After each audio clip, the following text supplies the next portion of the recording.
जानना चाहेंगे हिमाचल प्रदेश सरकार ने न्यू इंडस्ट्रियल पॉलिसी के फाइनलाइजेशन की ओर काम कर रही है। व्हाट आर वी एक्सपेक्टिंग जिससे न्यू इंडस्ट्री अट्रैक्ट हो और स्टेट को ज़्यादा रेवेन्यू जनरेट हो? नहीं, देखो हिमाचल प्रदेश में जो हमारे जो इंडस्ट्रियल एरियाज़ है BBND खास करके बहुत बड़ा फार्मास्यूटिकल हब है। इंडिया का 30% फार्मास्यूटिकल हिमाचल प्रदेश में है और जितनी भी बड़ी बड़ी कंपनीज़ है वो उनके जो यूनिट्स हैं वो हिमाचल प्रदेश में है। क्योंकि हमारी जो इंडस्ट्रियल पॉलिसी अभी ख़त्म हुई है मार्च में और अभी हमने उसको 3 महीने के लिए एक्सटेंड किया है। अब नई इंडस्ट्रियल पॉलिसी हमारी लगभग बन करके तैयार हो चुकी है। हमारा थ्रस्ट जो है ग्रीन इंडस्ट्री पे है और उन इंडस्ट्रीज़ पे जिसमें जो एम्प्लॉयमेंट हमको ज़्यादा जनरेट करेंगे।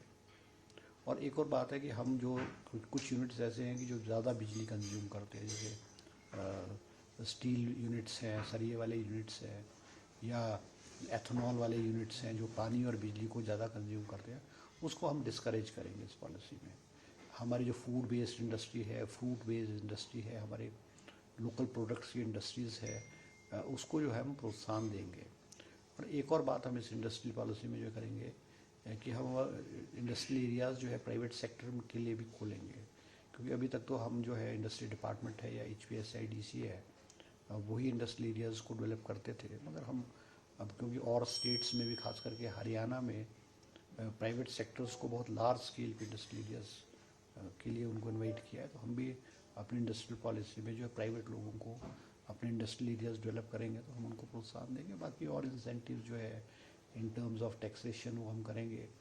और हम अब जो इंसेंटिव्स देंगे वो प्रोडक्शन बेस्ड इंसेंटिव देंगे कि जिस पे जितनी ज़्यादा प्रोडक्शन होगी, किस चीज़ की कितनी प्रोडक्शन होगी, और वो उस पर हम इंसेंटिव जो है देंगे। और मुख्यमंत्री जी ने बिजली के बारे में भी कहा है, क्योंकि पिछले कुछ समय में बिजली के भी हमारे कुछ दाम बढ़े, पर अभी भी हम हमारे जो रेट्स हैं पंजाब और हरियाणा से हिमाचल प्रदेश के अभी भी स्लाइटली थोड़े से कम है। मगर आने वाले समय में जो बिजली के रेट्स जो है वो इंडस्ट्रियल सेक्टर के लिए हम और रिड्यूस जो है वो करेंगे। When we talk about green industry, क्या अमित जो हम पिछले 2-3 सालों के डिजास्टर्स भी देखते हैं, क्या नॉर्म्स भी स्ट्रिक्ट होंगे, चाहे वो बिल्डिंग कंस्ट्रक्शन नॉर्म हो, चाहे वो किसी भी एंगल से? तो ग्रीन व्हाट एग्जैक्टली? नहीं, ग्रीन डजंट मीन, देखो जो यूनिट होगा, इंडस्ट्रियल यूनिट होगा, उसका जो स्ट्रक्चर होगा वो तो अकॉर्डिंग टू दैट यूनिट ही होता है। वो उनको किस सूटेबल किस तरह से करेगा, क्या हाइट होगी, कितना एरिया छोड़ेंगे, वो उनका अकॉर्डिंगली होगा। मगर ग्रीन से ये है कि हम पॉल्यूटिंग यूनिट्स को डिस्करेज करेंगे। जो पॉल्यूटिंग यूनिट्स है जैसे खास करके सरिया है, एथेनॉल वाले हैं या कुछ और जो केमिकल बेस्ड हैं, वो हम उसको डिस्करेज करेंगे।